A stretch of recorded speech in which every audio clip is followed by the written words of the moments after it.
Dios se revela en el Verbo.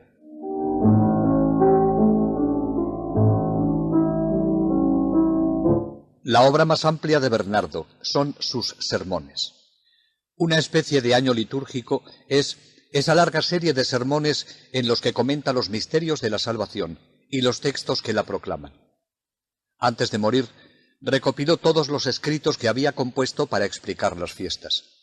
Revisó, ordenó y completó, cuando era necesario, lo que poseía de cada uno con la intención de que cada serie formara un tratado sobre el Adviento, Navidad, Cuaresma, Pascua, etc. Sus sermones son con frecuencia un tejido de textos bíblicos, y no se contenta con citar la Escritura, sino que la aplica. La aplicación que hace de ella no son simples comentarios o exégesis, sino que la explica. Su genio y santidad se unen para hacer de la Biblia un espejo en el que se refleja su propia experiencia mística.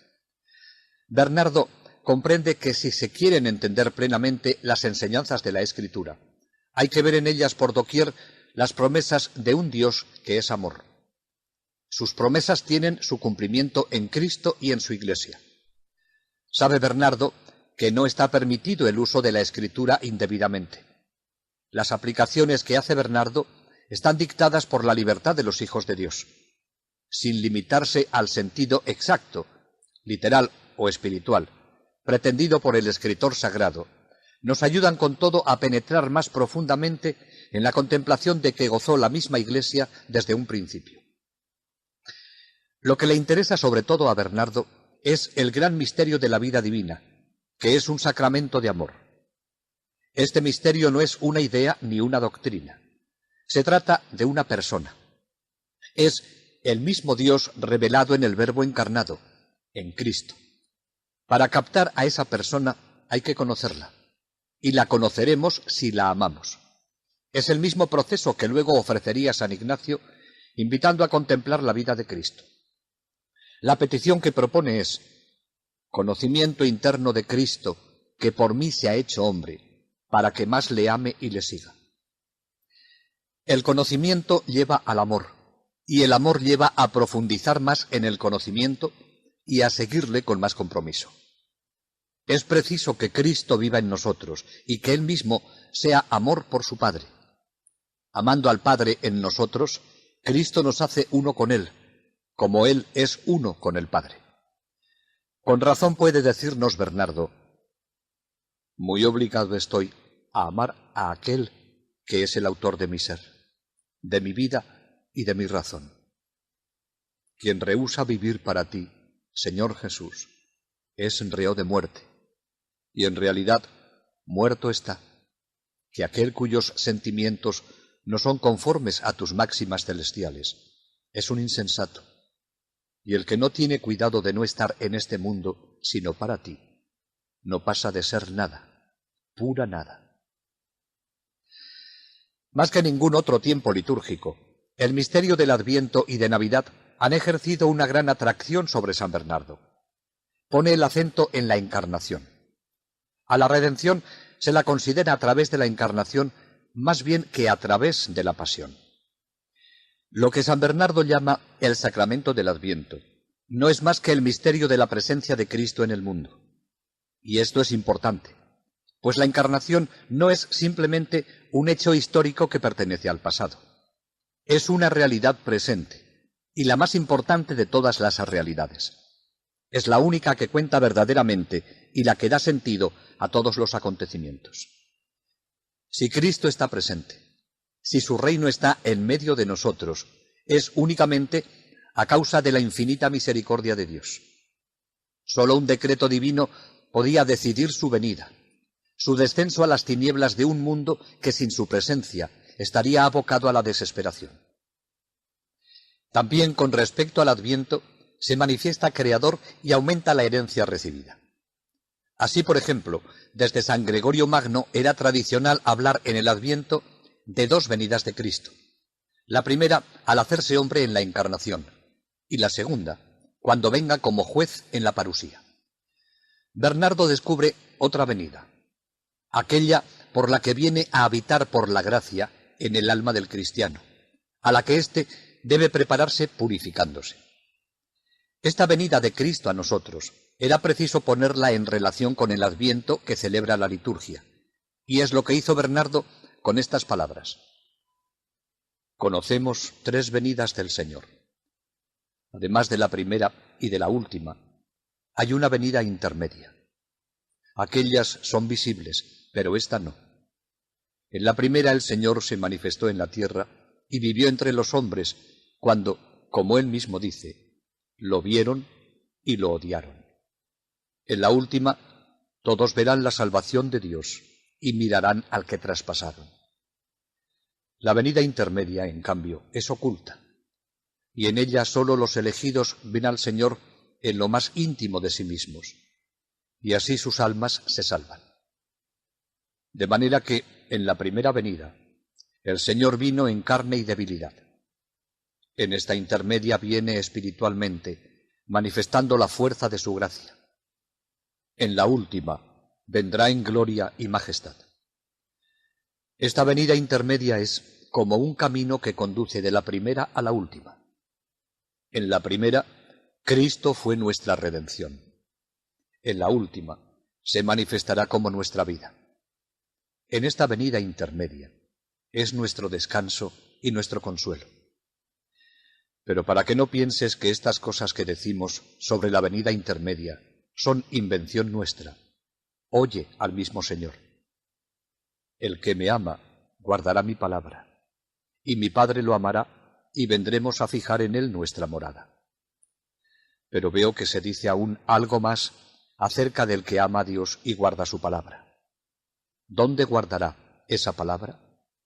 En el corazón, sin duda alguna, como dice el profeta. En mi corazón escondo tus consignas, así no pecaré contra ti. Es como si la palabra de Dios tuviera que pasar a lo más íntimo de tu alma, que penetre tus afectos y hasta tu misma conducta. En el sermón primero de Adviento, San Bernardo hace una invitación a que todos vean la salvación de Dios, y nos dice cómo el Salvador vino en el tiempo oportuno, al mismo tiempo que hace una llamada a recibirle en las venidas que cada día nos hace para nuestra salvación. Hora es ya de que consideremos el tiempo mismo en que vino el Salvador. Vino, en efecto, como sin duda bien sabéis, no al comienzo, no a la mitad, sino al final de los tiempos. Y esto no se hizo porque sí, sino que conociendo la sabiduría divina, la propensión de los hijos de Adán a la ingratitud, dispuso muy sabiamente prestar su ayuda cuando era más necesario. Realmente atardecía y el día iba ya de caída. El sol de justicia se había prácticamente puesto por completo, de suerte que su resplandor y su calor eran seriamente escasos sobre la tierra. La luz del conocimiento de Dios era francamente insignificante, y al crecer la maldad, se había enfriado el fervor de la caridad. Ya no se aparecían ángeles, ni se oía la voz de los profetas. Habían cesado como vencidos por la desesperanza, debido precisamente a la increíble dureza y obstinación de los hombres. Entonces yo digo, son palabras del Hijo, aquí estoy. Oportunamente, pues, llegó la eternidad, cuando más prevalecía la temporalidad. Conocéis ya la persona del que viene y la ubicación de ambos, de aquel de quien procede y de aquel a quien viene. No ignoráis tampoco el motivo y el tiempo de su venida. Una sola cosa queda por saber, es decir, el camino por el que viene, camino que hemos también de indagar diligentemente, para que, como es justo, podamos salirle al encuentro. Sin embargo, así como para operar la salvación en medio de la tierra vino una sola vez en carne visible, así también, para salvar las almas individuales, viene cada día en espíritu e invisible, como está escrito. Nuestro aliento vital es el ungido del Señor. Y para que comprendas que esta venida es oculta y espiritual, dice, a su sombra viviremos entre las naciones. En consecuencia, es justo que si el enfermo no puede ir muy lejos al encuentro de médico tan excelente, haga al menos un esfuerzo para alzar la cabeza e incorporarse un tanto en atención al que se acerca.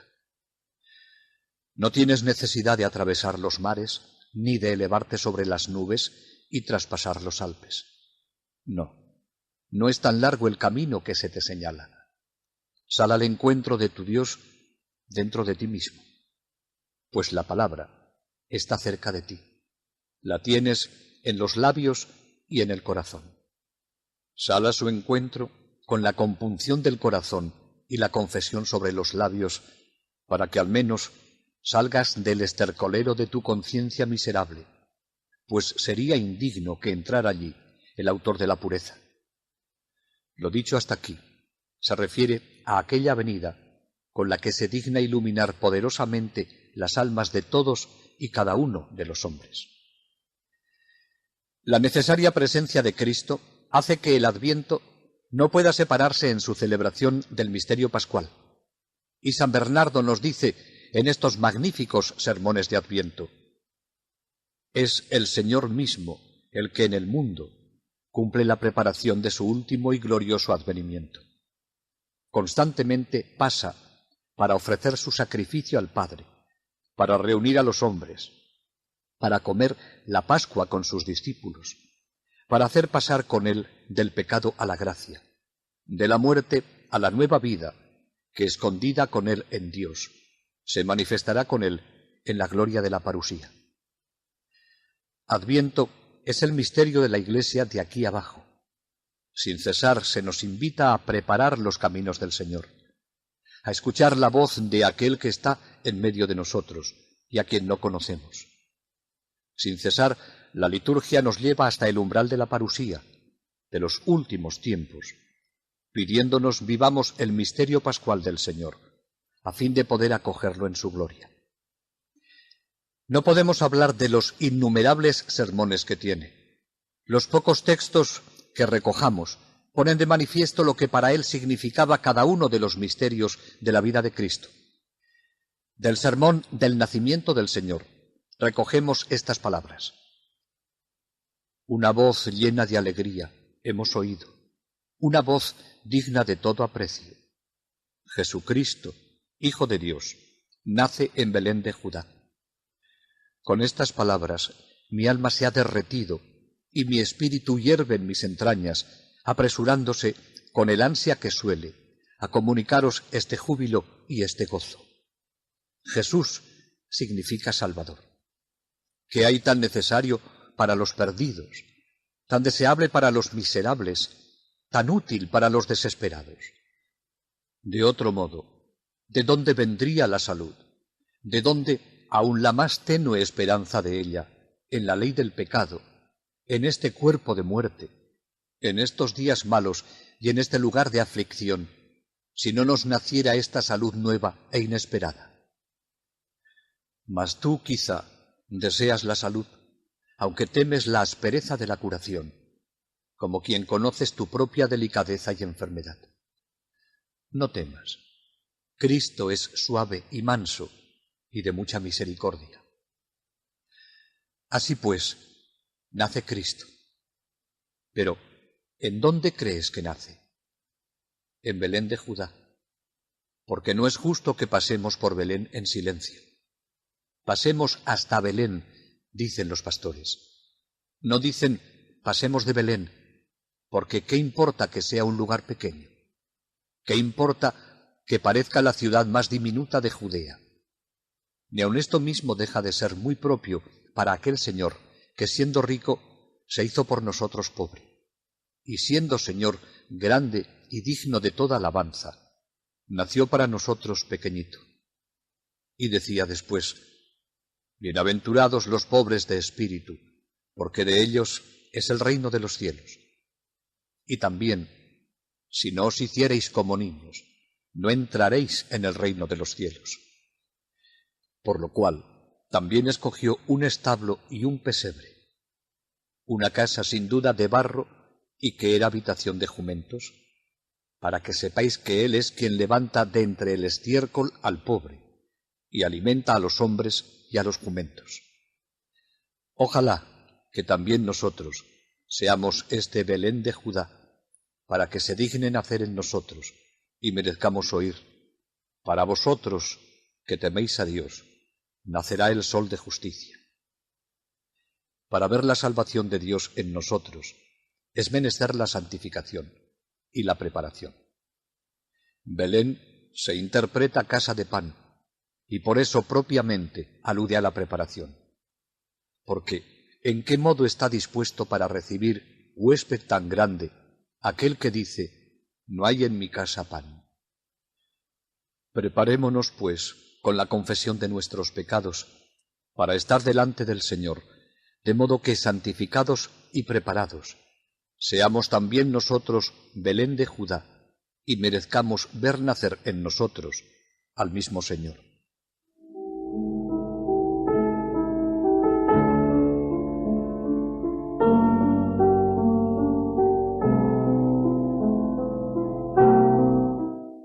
Otro misterio del Señor, al que Bernardo tenía especial devoción, era el que celebra la Iglesia en la fiesta de la Ascensión, porque ese misterio es el coronamiento de los anteriores. Si en la encarnación y nacimiento celebrábamos la venida del Verbo a la tierra para nuestra salvación, en la Ascensión celebramos el retorno del Verbo encarnado a su Padre, después de realizar con obras y palabras, con su pasión y resurrección, la obra que se le había confiado y cuyo fruto es el Espíritu Santo enviado por el Padre y por él mismo. Para los cristianos, esta marcha del Señor es una llamada al desprendimiento. Hermanos, esta solemnidad es gloriosa y gozosa. A Cristo le confiere una gloria extraordinaria y a nosotros una peculiar alegría. Es la cumbre y plenitud de las demás solemnidades, el broche de oro del largo peregrinar del Hijo de Dios. El mismo que bajó es el que sube hoy por encima de los cielos para llenar el universo. Ya había demostrado ser el dueño de todo el mundo, tierra, mar e infierno. Ahora quiere manifestarse Señor del aire y del cielo, con pruebas semejantes o mayores. La tierra reconoció al Señor cuando éste gritó con voz potente: Lázaro, sal fuera, y devolvió al muerto. Lo reconoció el mar cuando se cuajó bajo sus pies, y los apóstoles lo tomaron por un fantasma. Lo reconoció el infierno cuando destrozó sus puertas de bronce y sus cerrojos de hierro, y encadenó a aquel insaciable homicida llamado Diablo y Satanás. El que resucitó muertos, limpió leprosos, dio vista a los ciegos y suprimió toda dolencia. Ese es el verdadero Señor de todo. Y con la misma mano que antes lo hiciera, vuelve a rehacer lo que estaba deshecho. El que mandó sacar un pez y buscar una moneda en su boca, demostraba ser el dueño del mar y de todo cuanto retoza en sus aguas. El que destituyó a las soberanías celestes y las clavó en su cruz, es evidente que tiene poder también sobre las moradas infernales. Pasó haciendo el bien y curando a los oprimidos por el diablo. Instruía a las multitudes en el campo. Aguantó bofetadas ante el presidente y toda su vida está llena de fatigas y consagrada a salvar a los hombres. El remate de tu túnica sin costura, Señor Jesús, y la plenitud de nuestra fe. Pide ahora que te eleves por los aires a la vista de tus discípulos como dueño y señor del firmamento.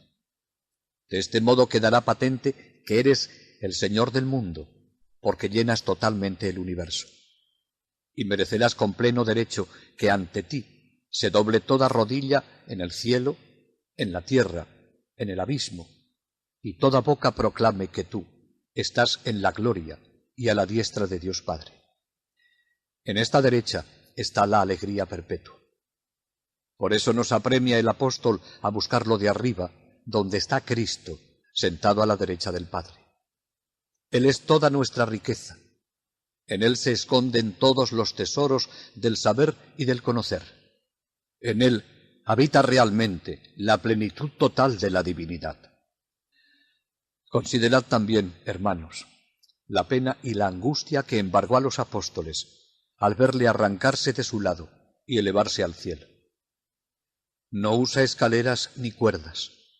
Le acompaña una multitud de ángeles sin necesidad de ayudarle. Avanza él solo y lleno de fuerza. Aquí tenemos convertido en realidad lo que había predicho. Vosotros no sois capaces de venir al lugar donde voy a estar yo. Si hubiera marchado al último rincón de la tierra, allí le hubieran seguido.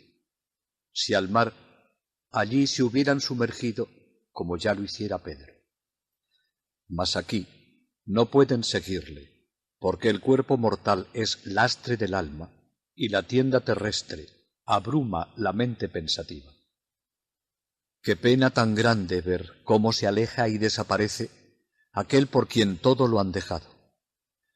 Privados del novio, los amigos del novio lloran desconsolados. Y qué angustia la suya al verse desamparados frente a los judíos y sin recibir todavía la fuerza de lo alto. Al separarse de ellos, los bendice, estremecido tal vez en su entrañable ternura, por dejar menesterosos a los suyos y a su pobre comunidad. Pero va a prepararles un sitio, y les conviene estar privados de su presencia humana. ¡Qué procesión tan dichosa y sublime! Ni los mismos apóstoles pudieron participar en ella. Escoltado por las almas santas y entre el regocijo de los coros celestiales, llega hasta el Padre y se sienta a la derecha de Dios. Ahora sí que ha empapado al mundo entero. Nació como un hombre cualquiera, convivió con los hombres, sufrió y murió por culpa y a favor de ellos. Resucitó, ascendió y está sentado a la derecha de Dios. Esta es la túnica tejida de una pieza de arriba abajo, rematada en las moradas celestes, donde Cristo alcanza su plenitud y es la plenitud de todo. Pero, ¿qué tengo que ver yo con esta fiesta? Señor Jesús, ¿qué consuelo puedo tener si no te vi colgado de la cruz, ni cubierto de heridas, ni en la palidez de la muerte? Si no puedo calmar sus heridas con mis lágrimas, porque no he sufrido con el crucificado, ni le he atendido después de morir. ¿Por qué no me saludaste cuando entraste en el cielo, vestido de gala y como Rey glorioso? El único consuelo que tengo son estas gozosas palabras de los ángeles. Galileos, ¿qué hacéis ahí plantados mirando al cielo? El mismo Jesús que se han llevado de aquí al cielo volverá como lo habéis visto marcharse. Volverá, dicen ellos, volverá por nosotros en aquella procesión grandiosa y universal, cuando venga a juzgar a vivos y muertos, con los ángeles como mensajeros y el séquito de los hombres. Sí, vendrá. Vendrá tal y como ascendió, no como bajó. Se hizo humilde para salvarnos y aparecerá sublime cuando resucite este cadáver y reproduzca en nuestro cuerpo el resplandor del suyo, dando a esta pobre criatura suya una grandeza incalculable. El que antes aparecía como un hombre cualquiera, vendrá con poder y majestad. Yo también lo contemplaré, pero no ahora. Lo veré, pero no inmediatamente. Esa otra glorificación deslumbrará a la primera por su gloria incomparable.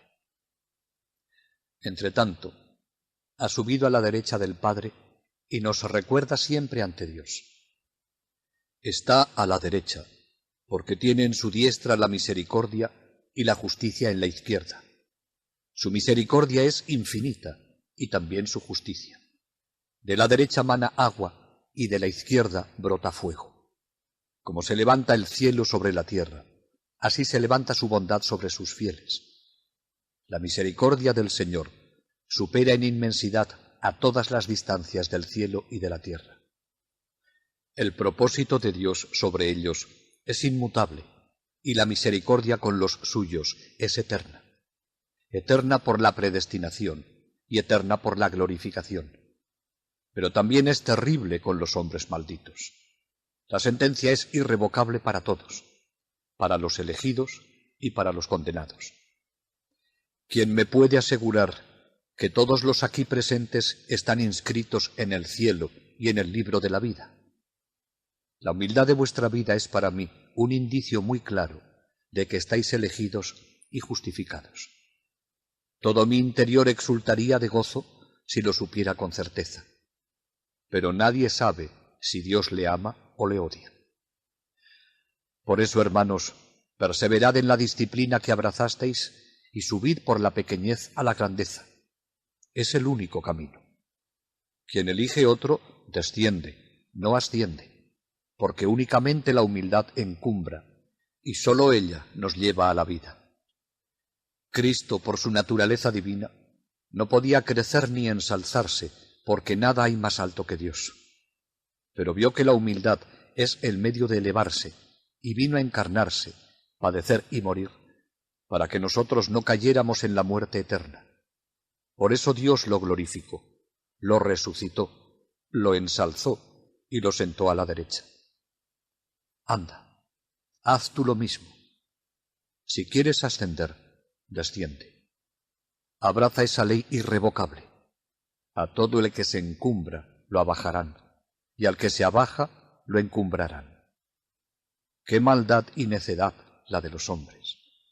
Con lo difícil que es ascender y lo fácil que es descender, prefieren subir antes que bajar.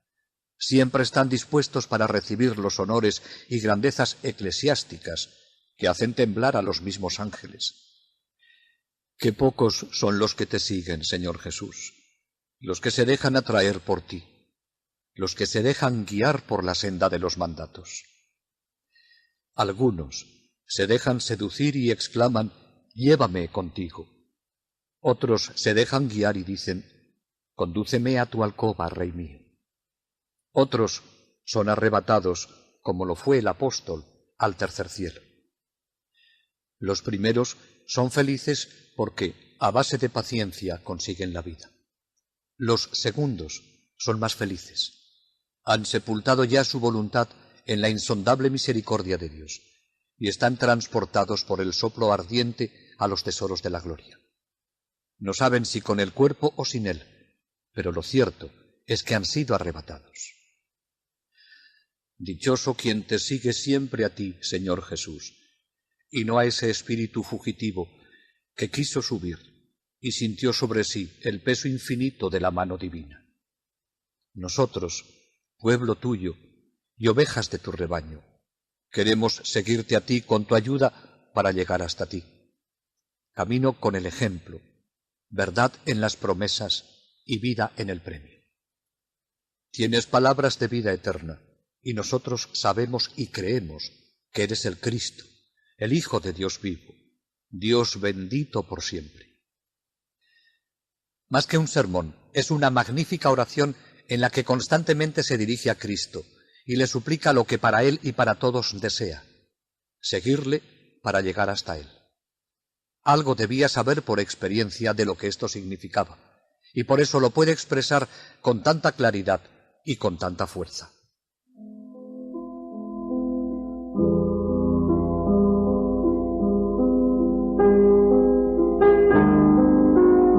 En los sermones que escribe con motivo de las solemnidades de los santos, insiste más en sus virtudes que en sus milagros. Son sus ejemplos los que debemos admirar e imitar. Su misión en la historia del pueblo de Dios es demostrar que el misterio de santidad que es la Iglesia puede realizarse en grado muy alto en personas humanas como la nuestra. Después de la Virgen, también habla de San José, y no se inventa nada, sino que se basa, como siempre hace, en los datos que nos ofrece la Biblia. Ensalza en él su fe, su castidad y su humildad. José, después de María, es la realización más perfecta del misterio de la santidad. A sus monjes se lo pone como ejemplo por haber soportado fatigas y persecuciones por amor a Jesús. Todos los cristianos estamos llamados a alcanzar la santidad en la Iglesia, cada uno en particular porque se trata de la unión personal con Dios, y conjuntamente porque la Iglesia es una comunidad, una comunión de cuantos pertenecen a ella con Cristo en el Espíritu que Él ha enviado. Bernardo sabe muy bien que existen creyentes únicamente de nombre. aunque en algún momento llega a afirmar que son pocos los hombres que se salvan. Sin embargo, no excluye de la Iglesia a los que permanecen unidos a ella. Sea por el sacramento de la Iglesia, que reciben fríamente junto con los perfectos, sea por su común confesión de fe, sea por su relación, al menos externa, con los fieles, o también por su esperanza de la salvación futura, de la cual nunca debemos desesperar en vida, aun viviendo sin esperanza. La alusión que hace del gran bien que supone vivir en una sociedad corporal nos indica el aprecio que Bernardo tenía de la experiencia de la vida fraternal en comunidad. En el sermón con motivo de la solemnidad de todos los santos, podemos recoger lo que nos dice acerca de los innumerables santos anónimos. Otro tipo de santidad, que a lo que creo ha de ser honrado de modo especial, es el de los que vienen de la gran tribulación y han blanqueado sus mantos en la sangre del Cordero. Estos, después de numerosos combates, triunfan ya coronados en el cielo por haber competido según el reglamento. ¿Existe todavía un tercer género de santos? Sí, pero oculto, porque hay santos que todavía militan, que todavía luchan, aún corren sin haber logrado todavía el premio. Quizá alguien me tache de temerario al llamar santos a estos tales, y sin embargo, yo conozco a uno de estos que no se avergonzó de decir a Dios: protege mi vida, porque soy santo. Así también el apóstol, confidente de los secretos divinos, dice más claramente: sabemos que a los que aman a Dios, todo les sirve para el bien, a los que ha llamado conforme a su designio para ser santos. He aquí la diversidad de hombres santos, porque unos han conseguido ya la perfección de la santidad. A otros, en cambio, se les llama santos por la sola predestinación a la santidad. Una santidad de este tipo, solo Dios la conoce. Está oculta y ocultamente, en cierto modo, es celebrada. A decir verdad, el hombre no sabe si Dios lo ama o lo odia, y todo lo que el hombre tiene por delante resulta incierto. Celebremos, pues, a estos santos en el corazón de Dios, porque el Señor conoce a los suyos y sabe muy bien a quienes eligió desde el principio. Celebrémosles también ante aquellos espíritus en servicio activo, que se envían en ayuda de los que han de heredar la salvación, pues a nosotros se nos prohíbe alabar a un hombre mientras vive. ¿Y cómo podría ser segura la alabanza, cuando ni la misma vida es segura? El atleta no recibe el premio si no compite conforme al reglamento, dice aquella celestial trompeta. Y escucha ahora las condiciones de la competición de boca del mismo legislador. El que persevere hasta el final se salvará. No sabes quién va a perseverar. Desconoces quién competirá conforme al reglamento. Ignoras quién conseguirá la corona. Alaba la virtud de aquellos cuya victoria es ya segura. Ensalza con devotos cánticos a aquellos de cuyas coronas puedes con seguridad congratularte. Su recuerdo, cual otras tantas chispas, mejor dicho, como ardentísimas antorchas, enciende en las almas fervorosas un vivísimo deseo de verlos y abrazarlos. Nos espera aquella asamblea de los primogénitos y nos despreocupamos de ella. Nos desean los santos y no les hacemos ni caso. Los justos nos esperan y nosotros conscientemente los ignoramos. Despertémonos, hermanos, de una vez. Resucitemos con Cristo. Busquemos los bienes de arriba. Deseemos a los que nos desean. Apresurémonos al encuentro de los que nos esperan.